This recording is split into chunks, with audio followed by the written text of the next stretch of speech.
welcome to Book Club. I'm Dylan here with my Pixie co-host, Keith. What's up, buddy? Dylan, it's been too long, my good man. I think I've used that last time, but I feel like I've used Pixie before, too. This is our sixth time doing these books. Either way, here at the Buddy Book Club, we're breaking down some bestsellers, and this week we're discussing 2023's Lightbringer by Pierce Brown, the sixth book, which is the last of the two trilogies, if you're following along. And if you'd like to recommend a book for us to read or reach out to us in past episodes, you can visit our website, buddybookclub.com, slide into our DMs on X or Instagram, Buddy Book Club Podcast. You can listen to us iTunes, Spotify, wherever your podcast. Please download, subscribe. 5-star reviews are really appreciated. Fuck me running, Keith. 4.76 on Goodreads this book is. Yeah, fuck you running. All right, yeah. Have you ever done that? Have you ever participated in that? No, it's a line from Blow, the movie. Yeah, that's right. That's when they like snort it and it's like really good quality or whatever. They're testing it. They test it and it's like 160, 170, 180. And then, it's like, fuck me running. Oh, Black Betty, Bam Bam comes on. Yeah, I know that movie. Yeah.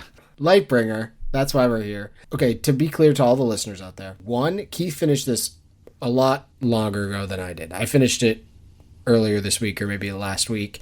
It is a very long book and there's so many moving parts in it. So that's why Keith's going to give us a summary, which I'm really going to appreciate as well.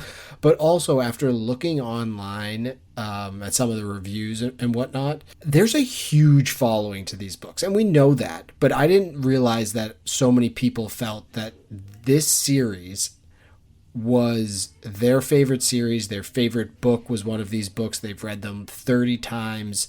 That kind of thing. I didn't realize it went that deep, and I apologize for one, not realizing that, and two, for us being the people, if you're listening and you're one of those people that you're coming to hear our thoughts and takes, because I honestly don't know how people remember everything and all the characters from all of these books because so much is going on. This isn't like a Harry Potter series where you're just we got our core three, there's a couple ancillary characters, and there's pretty much one through line that happens through the whole series with then each book has its own standalone bad guy or whatever the case is. That always turns out to be Voldemort.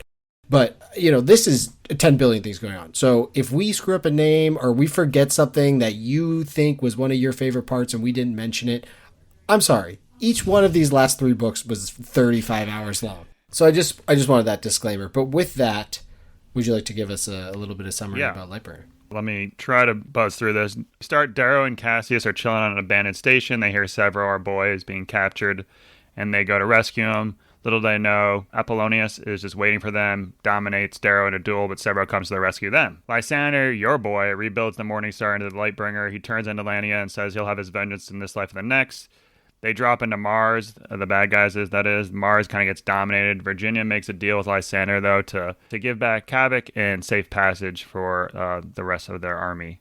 Lysander gets poisoned by his own crew after the big victory. We head to where Lyria is. Lyria finds Quicksilver, gets Figment removed. So much for being a superhero for Lyria. Yeah. Darrow and Severo meet up with her and Quicksilver. Quicksilver is like, I'm Jeff Bezos / Elon. I'm getting the fuck out of here. See you later. I don't give a shit. I'm a billionaire. I don't need to be on this world anymore.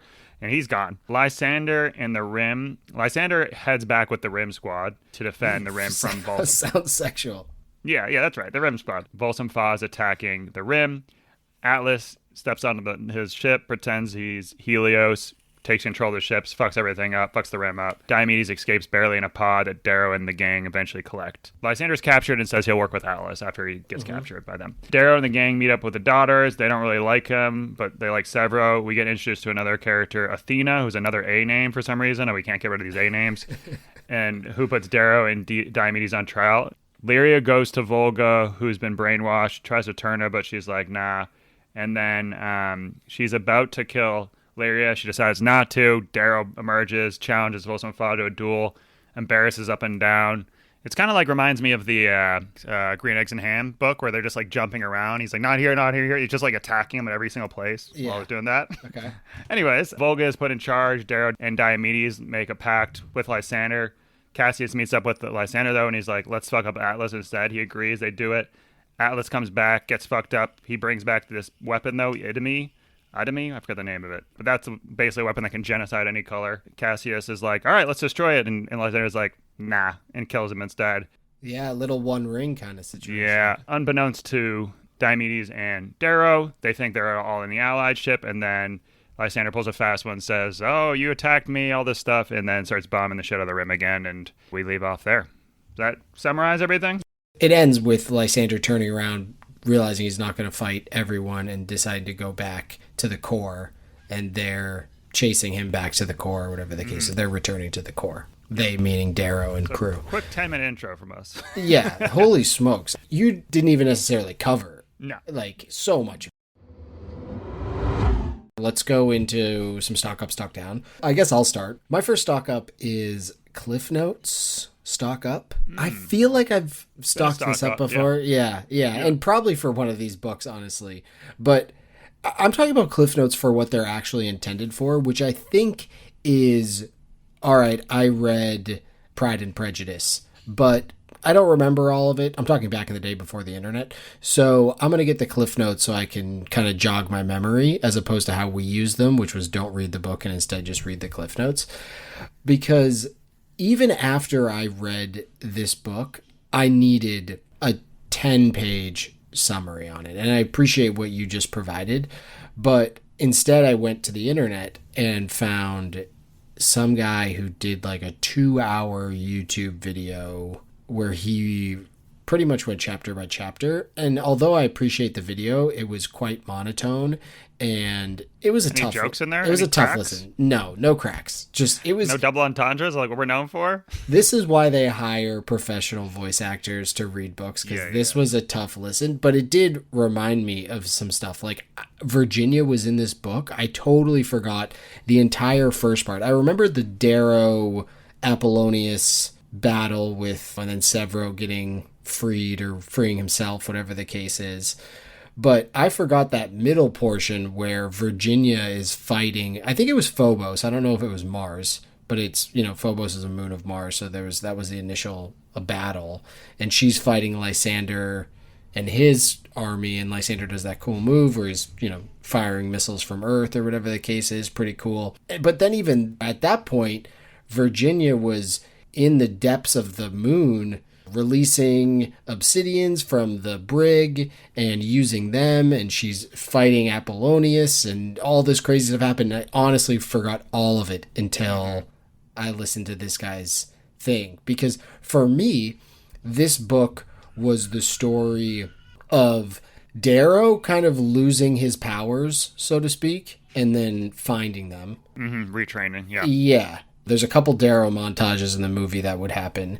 Then it was the story of the Rim once again. We're just on the Rim and the Obsidians and the Azkamani. But yeah, so to me, it was really that story. But a lot of the people online that I was looking at were saying how it was such a great Virginia book.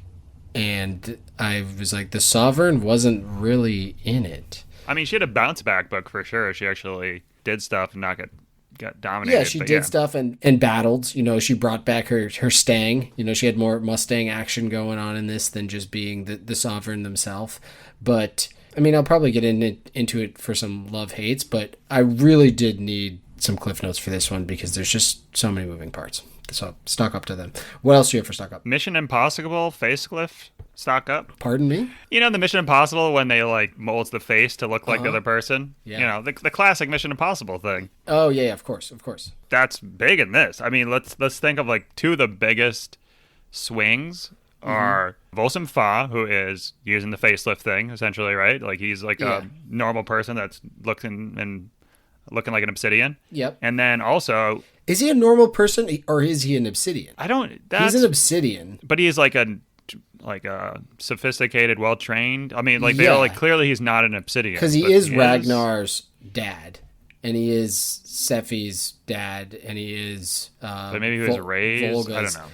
But I think his backstory is more that he was brought back at some point to Mars to kind of out to be a stud, to raise more of these obsidians, and then he was turned into this character by Atlas, Volsung Fa. So he's really Vagnar Hefka, but he was turned into this character. But he's classically trained, and he's he's not the typical. Yeah, exactly, for sure. He's not, but he is. It is weird that he's also like, I'm super into the arts and I can't wait to go vacation and drink wine. And then he's like, also, I'm going to go eat this person's heart after this. Like, that's like that. He's just a really good actor, I think. Yeah, he's like a Daniel Day-Lewis. That's exactly right. Which, oddly enough, Last of the Mohegans, that's the first time I ever saw a heart get pulled out. I don't know if he eats it, though. Does he? No, there's no eating of the heart. No, wait, you didn't see Temple of Doom, Indiana Jones? Oh right, yeah, of course. Well, that one was pretty rugged for a PG movie too. But the Last Mohegans one was a little bit more horrific.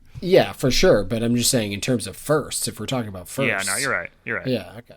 Everyone remembers their first. My bad. Back to that. So then we also have Atlas, who's pretending to be Helios, and he steps up. And so big, like the two of the biggest movements in the whole war are from people just facelifting and changing who they are, and then tricking people. So this should be a common practice. I mean, there should be way more regimented things to prevent people and like passwords and codes and other things to stop this. I don't know. It seems like it'd be a bigger issue. Yeah, it's actually my only stock down, so I don't want to necessarily burn it, but I'm going to have to here. My stock down was Scooby-Doo because that's pretty much what Volsung Fa. Yeah, exactly. Yeah. It's pretty much what Volsung Fa is. And it's a stock down because I don't like it. I'm not a huge fan of that idea. Volsung Fa is such an awesome bad guy. He's so good in this, and just in what we think is who he is. Then for them to just Scooby-Doo it, and he literally takes his mask off. Granted, it's really just like a voice modulator that he's using to be scarier. But it turns out he's a guy who just likes the opera and wears silk kimonos and sips expensive cognac and would rather have his toes in the sand than be king for a day. Yeah. It was like, what? He just wants to retire in peace. He doesn't want to rule. It's like, this guy's such a badass. Just why couldn't he continue to be that badass, and that's just who he was, and somehow Atlas turned him. So I don't like it on that level. And additionally, more with the Helios thing, which I wasn't really following, to be honest with you, but just the idea of the mask thing, or you're no, I'm actually this person. It seems a little cheap to me.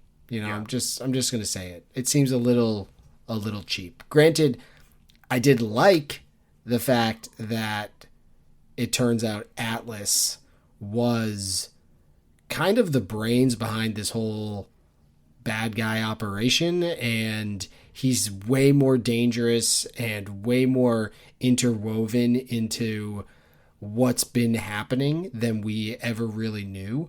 All we knew of him was he was a kind of a brutal commander on Mercury. He was very smart, obviously, but he was a brutal commander who put people on spikes and tortured the shit out of people. That was his thing.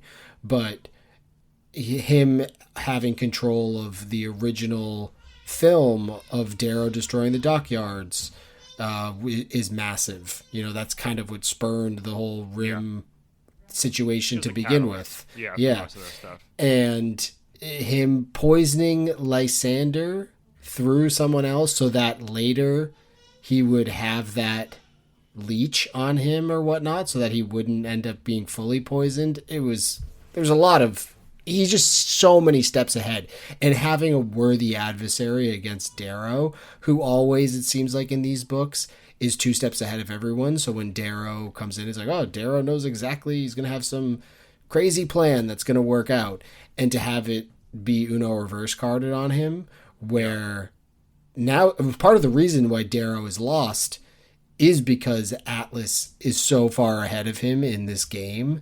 And I think Darrow feels like he's, Austin Powers losing his mojo kind of thing because of it. Well, it also shows the original Brotherhood or Red Rising people. They had been planning this for 50 years, and so they had all this. And then Darrow comes along and leads the movement. So, they had a reset, and that's what Atlas did. He's like, all right, 12 years from now, I'm going to put this plan in motion. So that's the problem with Darrow, is, he's going off the cuff now instead of having, a kind of a foundation that he can rely on. Oh, interesting. So it's like the NFL quarterback who is good for the first 15 scripted plays, but then afterwards just We're in can't football handle season, it. folks. There's going to be a lot of football analogies. Let's get used to it. Did I someone like say that. parlay? I think there was a couple of parlays know in there here. were, Yeah, yeah. Virginia had a parlay with Lysander. Well, I just burned my stock down. So, do you have other stock ups? Yeah, self-help books stock up. Oh, Darrow gets handed a book in the beginning of the yeah. There's a lot of this book, and he's kind of like quoting it all the time and referencing it. We always know that he references death begets death, which is a great line. He always references But that. that's a Lorna Arcos line. Yeah, Right? so that's a different. Yeah, that was just one he had been referenced forever in this book series. But then he gets this new book, and he's kind of like all about it, and he's like quoting it and stuff like that. It was kind of weird. Maybe I feel like once you're plus 30, you can't really just adopt a new philosophy or book unless you're kind of like want to get into cults. You know what I mean? Unless I'm mistaken. Is there any like book that you're like referencing all the time? I mean, we read a lot of books here. Is there any book that you're like going back to the well? I mean, obviously Harry Potter for us. That's not like some self-help book we're referencing. Is there anything that you use? Self-help book? I don't know. It doesn't need self-help. Just like where you're like, oh yeah, this is like, something I believe in because of, I don't know. You The know what I'm saying? Alchemist? No, I'm just kidding. Yeah. Atomic Habits is the only book that I actually like think about when it's Okay. for my daily. And I don't think about it on the daily, but if someone was to say like, oh, I can't seem to wake up at the same time in the morning, I'm like, well, fucking figure it out. Read What does Atomic Atomic Habits. Habits say? To like invent a nuclear bomb and just figure it out, or what is that? It'll tell you just to do it. You're like, what do you mean? Just create a habit and do it, or get some sort That's of. what the self-help book is. Pretty much. No, I usually reference it more for like habit stacking, which is a great one, which is basically if you need to do something, combine it with something that you're already doing.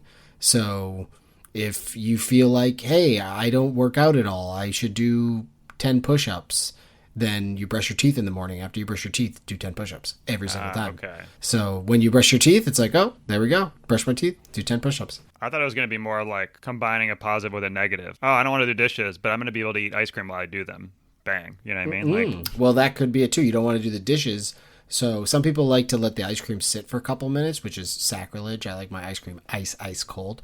But some people like to let it sit. So it's like, hey, I don't want to do the dishes. When I take the ice cream out of the fridge, put it on the counter, do the dishes. When I'm done, then I get to eat the ice cream. okay. Yeah, could be like that. You know, You throw gotta figure it little out. sprinkles on there or what? Because I'm a big sprinkle guy. I think. Oh, yeah, big sprinkle guy. Okay, I love that. Well, the chocolate ones, right? Jimmy's. Not Yeah. yeah, of course. The Path is the name of the book. And I akin it to more of something like reading, like Alexander the Great reading The Art of War or something along those lines. Or Meditations by Marcus Aurelius. It's actually quite similar to Meditations by Marcus Aurelius is how I feel about it. Okay. And I also think Lorna Arcos is probably more of a Marcus Aurelius type character, but like a general one, so he was super badass at war, but also very pensive and had big ideas. I tried to read it once. It's like Mitch Hedberg. You know Mitch Hedberg? Yeah. It's like Mitch Hedberg for philosophy, which is why it's enjoyable. Non sequiturs constantly. Yeah, and it's more of just a sentence that's very thoughtful, but it's only a sentence. I don't have to read 100 pages to figure out what the philosophy is. And there's lots of them, so you can just kind of keep going. It's like a Mitch Hedberg skit. So yeah, The Path is what Darrow was reading, but you don't support men in their 30s reading books. Okay, cool. Well, No, it's just weird to like where it adopt is. a new. I mean, it's kind of like, oh, I just started CrossFit, then you have to tell everyone about it. You know, those things, you know what I mean? I don't really understand the whole, developing a whole new personality based off of something. It's like the woman on Jeopardy last night who, when they asked the contestants, she goes, "Oh, I'm an Olympic lifter now. I just picked up Olympic lifting." And Picked it up, pun intended, or "Oh, what? I don't get. hey." And it was like, all right, cool. And she was like, "Ken, you should try it." He's like, "Yeah, definitely." Was she massive? No, well, maybe, but not in the way you'd think. Definitely didn't look like an Olympic lifter. But hey, you know what? I ain't gonna yuck anyone's yum. Good for her. Good for her. Pick it. She probably can guaranteed lift more weights than I can. So I respect her. Stock up for me, a flow state. Stock up. People say it a lot. Ooh, I entered a flow state, or even in sports. Ooh, there's a little flow state thing going on. Never really understood it. Never happened to me. We've been talking before we got on about how I picked up golf. I'd love to be in a flow state. All I am is in a consistent angry state of how bad I am. So there's never any flow going on. But when Darrow eventually gets his mojo back in this, he goes like full Neo in from the Matrix against Volsung Fa. It's like he's getting his ass beat. Neo in the hallway, of course, at the end of the original Matrix. Mm-hmm. He's getting his ass beat, cannot figure this out. But somehow, because Volsung Fa is all about knows his Willow Way bullshit. He's like, I've seen this Willow Way. I'm not worried about it. And Darrow just enters this mind space where he realizes, Cassius said, use the circle, don't use your boots, this, that, and the other thing. But he realized he can kind of stay inside Volsung Fa's guard, but be moving and never get hit. And just kind of a little bit of a rope-a-dope aspect too, and then in that moment is able to create... He did do the rope-a-dope. Good comment, yeah. His own fighting style. So he tires Volsung Fa out, and then he just slowly starts taking piece after piece. At first it's a spike, and then it's another one, and then it's a finger, and then he's slicing his leg, and this is one of the scenes that would be super cool to see, especially... Yeah. I mean, if you look up any of and I encourage other people to do it, the renderings from fans or whatnot of Volsung Fa, he's so badass, like so badass. And to see them in a ring together doing, this dance would be phenomenal. It's almost like a Rocky movie is what it was, but in this world that we've grown to love so much, it's, like Rocky movie meets Star Wars meets Middle Earth kind of thing. Mm-hmm. So I'm all for it. I love that. And I big on the flow state. I got to figure out how to get into one. I also like that this is a big thing when I was growing up. My dad had always brought up is like when you're nervous or whatever, or if you're in a pressure situation, you just revert back to what you're been practicing. So that's why it's like so important to always be practicing like the right way. Otherwise, when you get nervous, you'll just go back right to it.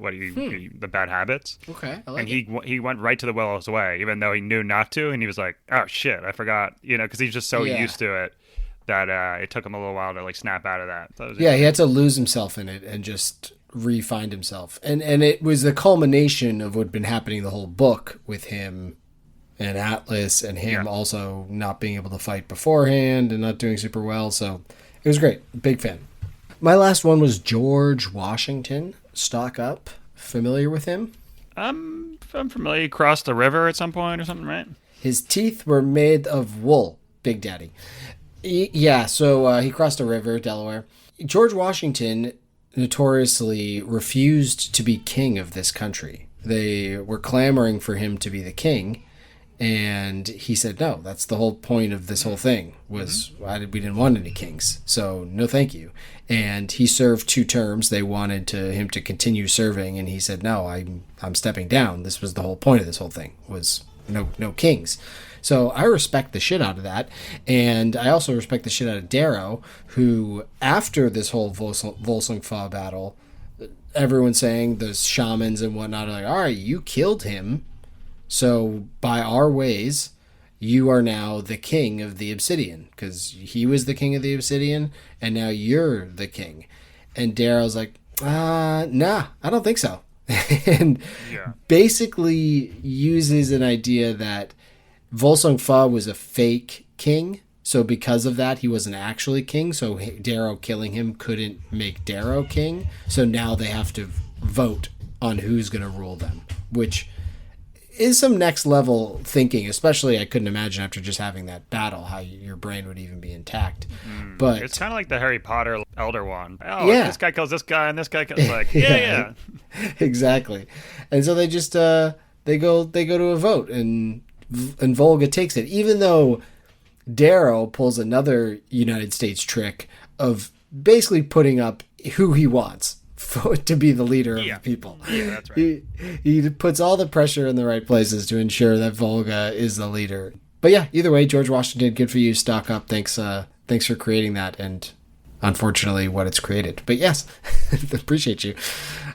Stock down. What do you got? stock down the ice bucket challenge. Not the charity part. That was great. But after reading roughly 85 hours of Red Rising straight and just being in a different world and just going to my car and just, getting into that warm blanket of the Red Rising world, just having that there. I mean, that's literally 3 days of just that's 3 days of driving. That's when you're listening to it when you drive. I will take breaks from work and just lie in my bed and listen to it. And play tower games or whatever. Yeah. So it's just a nice, relaxed thing to do, to go from that to the juxtaposition between that 85 hours to these 11 hours of our next book. Spoiler alert, is My Friends. It is quite the ice bucket to the face. It is, we're back to the real world. Everything sucks in the real world. Everything's terrible. You should be depressed all the time. It's like, what the hell? What is this? Yeah. So that was not what I thought this was going to be.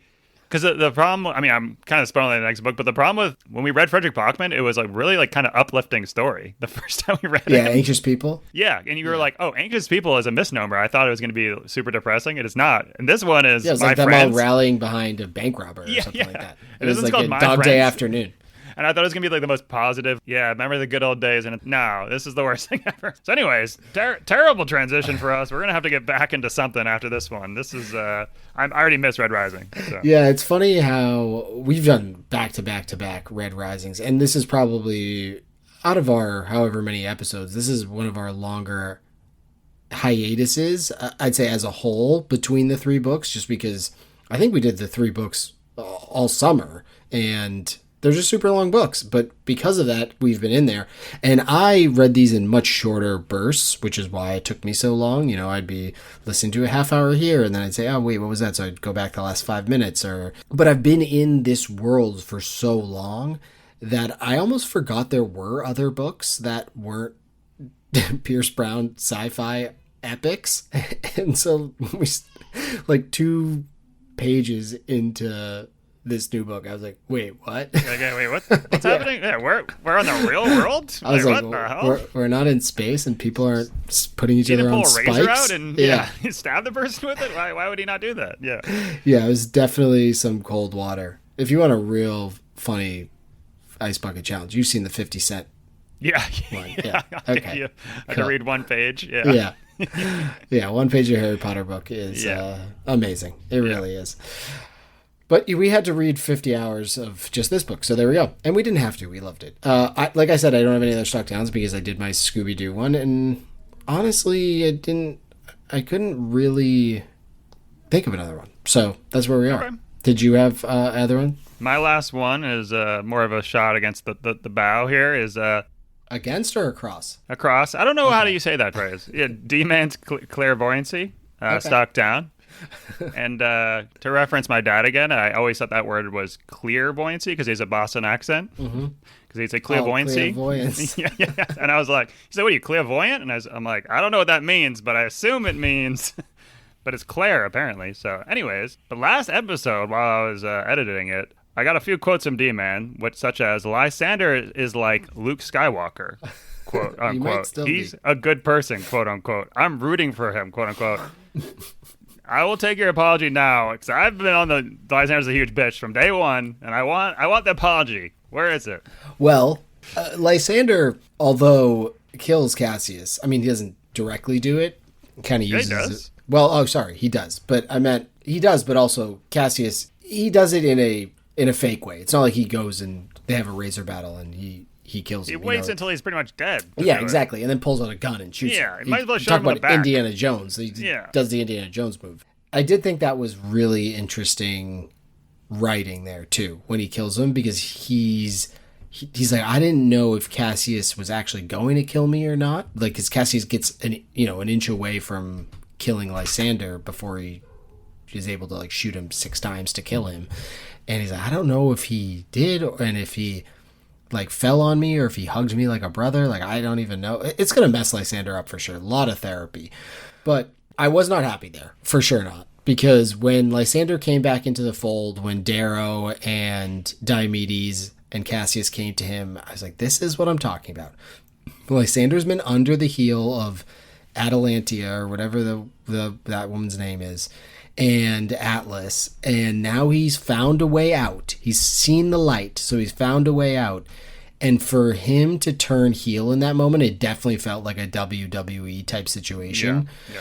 But at the same time, the book is Lightbringer, and they did say in there that Atlas said, or someone said to him that, you're going to bring the light. There is more to come from this story. We're not sure what his final place is going to be. Do you think he's going to be the ultimate bad guy? Wasn't he like, I'm going to genocide the reds or the gold? It's just a matter of which one I decide. But he's a gold. Yeah, but he's going to do it on a planet that he's not on. Yeah. And also, would Darrow's kids die? Oh, I don't know how they mix breeding. Good question. Or would they definitely not? Or, because and like Severo, the other, no, Severo. Well, Severo himself might be like half. Yeah. What's that YA book? Divergent. It could be that. They're like Divergent. They can't be killed. Oh, well, that's the whole thing. Is like Divergents can't be controlled because they're like mixes of like different houses, essentially. Anyways. All I'm saying is we don't know. Lysander has a part to play in this. He could be Gollum, and his part could be that he helps Darrow bring the ring, which is this bomb to a place that it's not supposed to be, and Darrow gets rid of it. He has a part to play, though. So I'm not 100% sure, which could get me to a stock down that I didn't even think of, which is stock down having 6 books, including the final trilogy, which is 90 hours, and we're still nowhere near understanding what is happening with this story. It's evolved so many times. It started off as a extreme YA school type thing, then went into a rebellion, then a civil war, and now more war that's definitely not civil. And I have no idea where we're going here. I really don't. It could go any which way, which is maybe a positive, but in my mind, kind of a negative. Just because there's so many plot lines to tie up. It's like a George R. R. Martin type of thing, where there's just so many plot lines going on. How are you going to tie these all up nicely? And who is it? 1 more book? Is it 3 more books? I have no idea. Yeah, well, hey, listen, the best series of all time is 7 books, so I'm okay with the 7th as long as we get some closure, Yeah, it was a lot less pages, though. Not that I mind. I don't mind pages. I don't mind pages. Did you have a favorite part or favorite storyline in this one? Yeah, I think it's got to go to, I think both character and part for me is going to be Darrow. I think this is finally his like coming of age, coming back to the fold book, because we talked about the first 2 books where he's kind of like reacting. He's not really the head of the game anymore. He's at quarterback after the first 15 plays. Billy Belichick changes the defense on him, and he thinks they're running cover 2, and they're not anymore. It's Jared Goff in the Super Bowl. Yeah, exactly. Yeah, that's a great analogy right there. We're back. We are completely back. But I thought he had a much better book. He had a lot of surprises. And then the classic Darrow fashion was when Lyria is about to get killed or like considering getting killed, and they're like, "Oh, what's coming out of this?" Like, I don't even know what it was. It was like a sea creature, right? A Leviathan. Yeah. What's coming out of this? And I was like, no way they did it. And then they came out, and I started clapping. I was like, yeah. So that's the classic Darrow of like, it reminded me again of the first book when they're like hiding in the exactly. mud or something like that. The horses hiding in the horses' bellies. Yeah, exactly. Yeah, it's just beautiful. Yeah. So that brought me back, and I appreciated it. What about you? Yeah, it was a Darrow book for me for sure, for the same reasons. I mean, he was once again our main character, and it wasn't the Darrow that we've known. It was a Darrow that's questioning himself. He once again did the right thing and didn't think about his son one time, but instead thought about the people. Yeah, I think his arc was the best of the arcs. I think that obviously you could say it's a Volsung Fa book because he was such an important character, or Atlas perhaps, but they were more drivers of the other characters, I feel like. Lysander had a turn, but I wouldn't say this was his book because it felt like he was under the heel the whole time. He was almost a prisoner, and then you're realizing, oh, maybe he's not, maybe he's more than we imagined. I guess you could potentially make a case for Cassius. Granted, that's almost tied to Lysander, like that relationship. And there is that great line that whoever the pink is that ends up with Diomedes, I can't remember what her name is, Rona or something, she says to Darrow about Cassius, which was when he was asking, like, oh, did you ever think you could have got what, you and Cassius could have been an item or something like that after he died? And she says something along the lines of like, oh, he didn't need the love of a partner, he needed the love of a brother. And Darrow and Cassius's relationship was really cemented in this one. And I really liked that aspect of this book, because Cassius is such an interesting character, I feel like, because he has so many turns, and he's such a good person at heart, but he was brought up in this society, and it seems like the entire time since he killed Ares, the whole thing has really been him trying to, what's the word I'm looking for, like recompense or something like that. He's trying to reconcile that to some degree, and as best that he knows how. And he found Lysander and felt, oh, if I can take this loon and make him a good person, or show him love, that I can do it. And it didn't work out the way he wanted to, and he was looking for that brother, and he had it the whole time in Darrow. So yeah, I think Darrow, but I think there's a case to be made for a couple other ones too. Yeah, I would throw in Diomedes in there too. Honorable gentleman. Yeah, Diomedes is just, he just seems like one of those British lords that true to his word kind of guy. Let's say Irish lords. How about that? Irish? Oh yeah, sure. Come on. Sure, yeah. British? Come on, bud. Well, just, like a knight, like a kick-ass duke. Okay, I see what you're saying. Like Knights of the Round Table type big. Yeah, exactly. Yeah. One of those guys. What about loves? What did you love about Lightbringer? Yeah, love. I mean, it's gonna be some of the same as before, but the twists and turns really, they just keep on coming at you. You never know what's gonna happen. You never know where it's going. If he wanted to, we could get a whole book on Darrow's son at the new academy and what that's like compared to the first book, and how they're training him and how his growth is going to change. We see him for 3 pages. He was a main character last book, and now we don't even hear from. I don't think we heard at all from. Was it Electra? What's the daughter of? Electra. Severo. Right? Yeah. So I don't think we've even seen her one time. Which is all we get about Pax is what we get about Vader in A New Hope before we actually see Vader, or we even know it's Luke's dad. All we hear about Luke's dad is like, he's a great star pilot. Like, that's all you hear about Pax. Like, yeah, he has his own ship now. It's like, oh, okay. Yeah, no, I apprecited that. The other thing I loved, I didn't have a ton just because I just liked a lot of it. Qui Bono gets referenced, aka The Departed, who benefits. Who gives a shit? It's got a bow on it.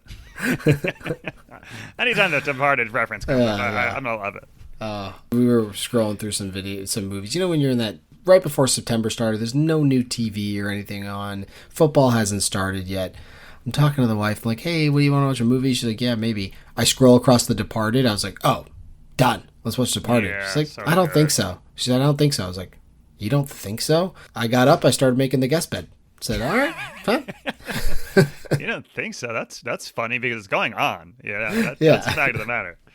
What is a big pet peeve of mine though is that when clips on YouTube come up and you watch them and you're like, holy shit, that movie's money, and then you realize it's just like 3 clips from the movie that are good. That's not The Departed, obviously. The Departed's amazing through. But sure. Like Show Me the Money movie, I've watched that a few times, and every time I'm Jerry like, Maguire? oh, this movie kind of sucks outside of like 3 clips of it.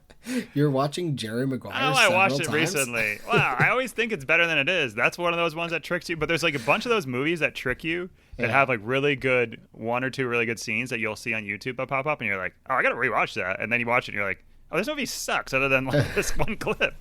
I guess you do love rom-coms, so it's like rom-coms and sports. Hell? Yeah. Well, first of all, Hitch doesn't have not one single frame is bad in Hitch. Every single fucking frame's perfect. So. Okay. Yeah, sure. If you say so. We did a review on that, sir. Everyone agree with me. My loves, I think Severo learning about Ulysses was pretty heartbreaking. I didn't love that aspect, but Severo's a character we haven't really talked about, and I'm not exactly sure because there was some alluding to that he was in the chair, whatever that chair is that fucks with your brain, that the Abomination Adrius had him in that chair and like Manchurian Candidate brainwashed him, but it didn't come up at all, and it seemed like I don't know if it's going to, but maybe in the next book it'll be something will trigger him, and it's going to be Darrow versus Severo or something. He's going to have to kill Severo. I have no idea. But they insinuated that Severo was affected by that chair. Either way, we get a weird Severo in this one, because he doesn't want to really be with Darrow, but him and Darrow have some issues from the jump, and Darrow's more into Cassius than he is into Severo, but then Severo ends up taking up the helm again for the Daughters of Ares. I honestly don't know how I really felt about Severo in this. He feels, it seems like he feels like he's only the goblin and he's not the man. Well, you got to think the whole relationship with Severo and Darrow has never really been that buddy-buddy. It's always been, they're like bonded by war almost. You know what I mean? We might have missed the 10 years when they were fighting together, but like the first book, he doesn't even recognize Severo until he sees him out in like the wild with a cloak on, and he's like, all right, I'll join up with you type of thing. And then the second book, they're not even together anymore. And in the third book, right, he saves him. So it's just like, there's not really like this like bonding moment ever. Him and Cassius had way more of a bond, I feel like. Yeah, I agree. It just seems like since the Academy or the Institute or whatever, Severo has been his toy, like something he uses, like a tool. Maybe not a toy, but a tool. Whereas they worked together and made decisions together to some degree. And then once Severo started leading the rebellion as Ares, and Darrow comes back and has all these problems with it, he's like, dude, this ain't an easy job. Like, I've been trying to hold it up for you, so give me a break. And since then, it's just nothing necessarily seems right. And Severo just wanted to chill out and be a good dad to his daughters, and Darrow's like, no, you're coming to war with me. So yeah, I don't know. I feel like there's going to be something there, and I don't know what, but I didn't really necessarily like love the situation. Even though this is in the love section. Cassius being betrayed by Lysander, that one was tough, like I said. There are a few of these that actually hit you in the heartstrings, and those two were one of them. Like I also said, I loved Atlas being the bad guy, real strategist. I like that, kind of better than Darrow, but then them still being able to figure that one out. Yeah, Diomedes, big fan. I'm not a huge fan of the Rim in general, although I do like their kind of like Russian World War II attitude of just like, all right, we're eating canned goods if we can, no one eats better than anybody else. We all do it together. We wear rags. They're not the pompous golds of the Corps. They wear dented and dirty armor, but they don't even care. They're just gritty. So I like that. That was about it. What about hates? Hate-wise, I didn't understand why Lysander doesn't like Darrow. Seems like it should be a one-way street. Seems like Darrow should be the only one that hates Lysander. But Lysander's like, oh, I hate Darrow. It's like, well, why? Like, he killed your grandmother, but you don't like your grandmother. You found that out that she's evil, and it probably was a good thing. He spared your life. I guess he's upset that there's a war going on, but... Well, Darrow fucked up the whole society. Lysander knows the society wasn't good. I mean, he's trying to restore it to his image of what the society should be, but like, I don't understand that shouldn't really draw hate from you. That should just be like, you think that way, I think that way. Is like, the hate should come from Darrow. Like I said, like Lysander is waging war against his people. He's killed Cassius. He's killed his protege. He sabotaged him when he took him in. He threw a razor through his chest. Like, there's a lot of more things that Darrow should be upset about with him. And Lysander's like, I'm not eating with him. I'm like, what? Why do you care? Like, Darrow should be the one that's pissed. So I didn't understand that. Yeah, I think they also have philosophical differences in the sense of Lysander sees what Darrow's doing with the society as unneeded slaughter and death and destruction. Because, okay, yeah, you want to change things, but all you've done in the last 10 years is disrupt something where, yeah, okay, maybe it wasn't perfect, but we didn't have blood and guts in the streets. Maybe he blames him for that as well, but I get your point. Just trying to play devil's advocate here. Yeah, okay. My hate, and this goes so deep, but there's too many threads, honestly. Not only can I not wrap my head around them, but I feel like Pierce Brown couldn't necessarily either. The Abomination Adrius, who we don't we like hear from very shortly in the last book, and Yeah, then those are my hates. he's not addressed. Which I don't mind him not being in it at all, to be fair. But yeah, I don't think he should have been in it he's- for the first place. We talked about this in the last one. I don't, I'm not a big fan of the clone situation, but it also just doesn't make a ton of sense. They have Severo, the Abomination, and the Bone Riders. They have Severo, who is their number one enemy. It's not Darrow. The Bone Riders' number one enemy is Severo, and they decide to auction him off. What? Why would you auction him off? Why wouldn't you hold on to him? So maybe, okay, they had him in the chair, they're auctioning him off so that he can eventually get freed or something. Okay, but after they auction him off, they're not heard from again. They don't seem to have any ploy or anything going on. Yes, I can guarantee you it will be a thing in the next one, but it just seems weird to have an entire book where he's not in it. And then Apollonius puts Severo in a maximum security prison, but Severo just somehow escapes, and they don't really say how he escapes, but he has all these bombs and whatnot. It's like I'm playing GoldenEye all of a sudden. It's just pass key card and open prison door. That sounds like a love. I don't know what the issue is here. Well, What do you say? Lyria and the whole Figment plot, I had some interesting ideas about it. Obviously, they were way off base, and I just don't understand it. It wasn't necessary. It was the only thing it served was a way for everyone to get to Quicksilver. But why have this whole Figment thing and explaining that, oh, this thing that's in her brain, there's like 14 of them, and they were able to, you could wage war from light years away. It's like, well, what? You just took it out of her head and that was that. Wiped your hands of it. So it didn't make any sense. It leads us to like, oh, that's not a moon, is a space station, a la Star Wars with the Oculus where Quicksilver's hiding out. He's got these tabula rasa, this Homo sapien children that he birthed or something, and he's going to take them on this space station far away and just create a new civilization. Yes, I'm sure that's going to be in next books or whatnot, but what? What are we doing here? What purpose did Athena and the daughter of Ares serve? It's a whole thing. It was like, okay, Darrow's like, there's these daughters of Ares, and they have bodies and they have ships. We're going to go, Virginia, we're going to go to the Rim to get them and then come back. It's like, okay, cool. But Darrow, just like we talked about, he just has a speech, and then they're like, all right, we'll decide what your fate is after this whole thing's over. Well, all right.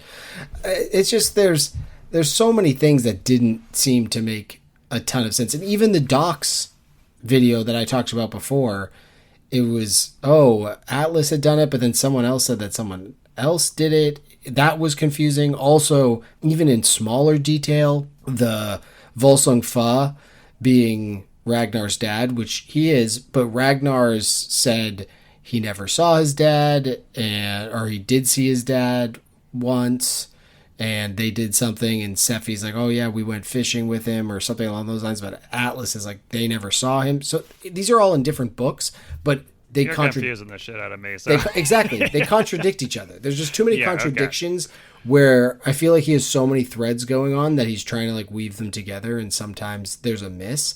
And because we're also a little confused, you can't call him out for it. It's almost like a political debate or something where they just start talking nonsense and everyone's confused, so then they get off scot-free because no one understood, which is basically the entire thing that I just said. So there we go. All right. Well, I don't disagree, but I also don't know if I can agree. I'm confused. That's the point. That's the point. Yeah. Listen, we can all agree that getting off scot-free is what the name of the game. We all want to do that. Yeah, just too many threads. That was really my only hate. And it's a fun story. It's just when we read the next book and they're talking about, the Abomination Adrius and this plan that he has, I'm going to say that was 40 hours ago. That was 40 hours of reading books ago. Do I have to now reread the second book so that I can remember what happened? So I'm just not a huge fan of that. I'm an idiot. Sorry. Can't remember that far. I also read it a lot quicker, so I feel like I started getting a much better grasp of things in this book. But it's the same thing as Game of Thrones. If you watch one episode and then wait a week and then one episode and then they're like, remember this guy from season 2? And it's like, who? And what family is that from? And what's their, but if you watched it all together, it's like, yeah, I remember that guy. So it's a great analogy. It really is, because I watched Game of Thrones when it came out. Granted, I was a huge fan of the books, and I would read, the articles and whatnot during the week between episodes. Mm-hmm. And so I had a very good grasp of what was happening in that series. But, before every episode, we'd have to pause it a bunch of times, like when the episodes were on or after an episode, and explain to people in the room what was going on. When you binge it, it's a lot easier to understand. But even then, the wife is asking me like, hey, who's that character? I'm like, oh, you remember 4 episodes ago? You have to watch the previously on, which most shows I skip those. But then it's like, 100%. We got to watch this to see what happens. That's what we need for this book. Yeah. Before each section. Exactly. Before each like mini book within the book, they need a previously on and just kind of lead us in the direction. The thing I like about the previously on, it leads you into what's going to happen in that episode. And I will say I loved it in the Mitch Rapp series when they're like, and Mitch Rapp walks into the room. Let me tell you about Mitch Rapp. He's the most attractive person ever. He paid the cross for a series. I'm like, yes, feed me this. You know what I mean? Like, I want to get amped up again. So give me the backstories again. I don't hate it. Yeah, he went to the Potomac and swam 4 miles. He won the race, but he didn't put his name in, so that nobody knows it was him. He did an Ironman at 5 a.m., finished before 9, got on the computer. No one knew it was him. Classic Mitch Rapp. Okay, Keith, would you recommend this book? How many buddies are you giving it, and who's it for? Yeah, I mean, I think I like this way more than you did. I thought it was a 4.5 buddies before I started reading the next book, and then now I'm like, it's 4.75. That's how much it bumped up. Got a quarter score bump up. I mean, like I told you, I got done with it, and I was like, I don't know what to do anymore. It really was a long part of a couple of weeks for me. And those books that you'll remember what you were doing when you were reading them or listening to them? Yeah. Like when I was in Australia, we did Shogun. And so anytime I think of Shogun, I think of Australia. It's like that tied to that. It's like kind of like this book where like, What were you doing during this book? I don't remember, but I'll remember when it comes back. I really appreciate it. I think you gotta get to this book if you read the first 5, obviously. I just recommended it to someone I spoke with over the weekend where I was at like a get together. They had read the first 3 and they're like, oh, they're a little too young for me. Like, cause he's like into big fantasy. And I was like, no, get into this. Like you'll like this, way more characters. He's like, oh, perfect. That's what I like. I'm like, yeah.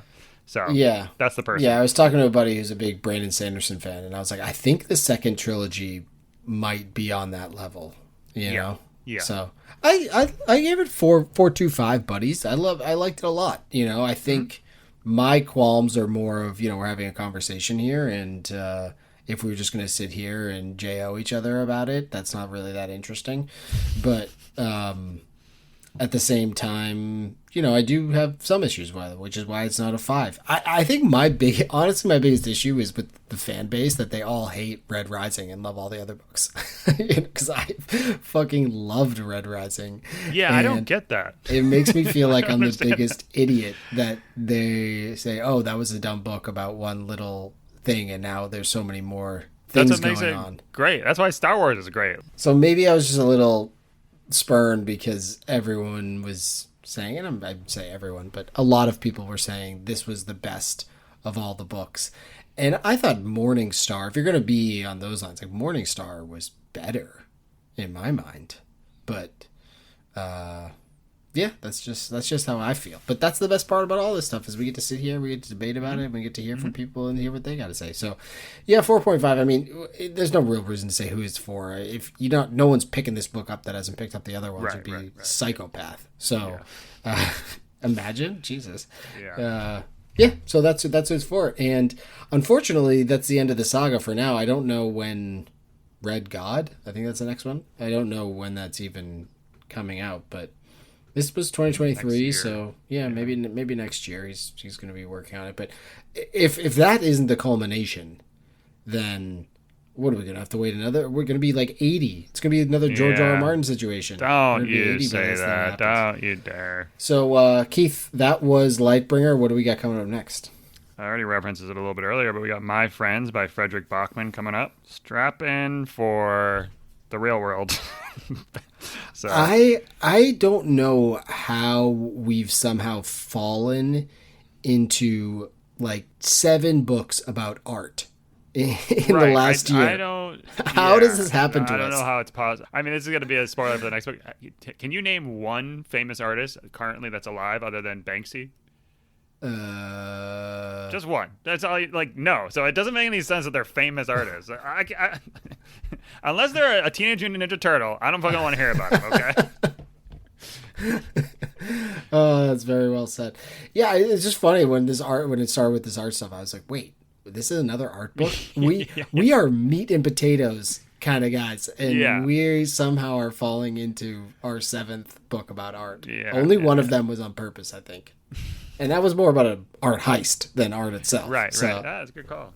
Which, thinking about it, I was reading that when my daughter was born. So that's and I was reading Harry Potter. How's that possible? Oh, maybe I was at the hospital. Whatever, it doesn't matter. I was reading Harry Potter definitely when she was born. That's for sure. But yeah, okay, cool. Well, Lightbringer, that was it. We'll see you for my friends. My friends. Yeah, I'm not hating it by any means. So let's not say that it sucks. I think it's enjoyable. The good part is it's making me fall asleep. That's for sure. I listen to it at night. Oh my god, puts me right out. But all right, good to hear your dulcet tones, and I'll catch you probably next week or the week after for my friends. Alrighty, all right. Sounds good. Bye now. Bye now.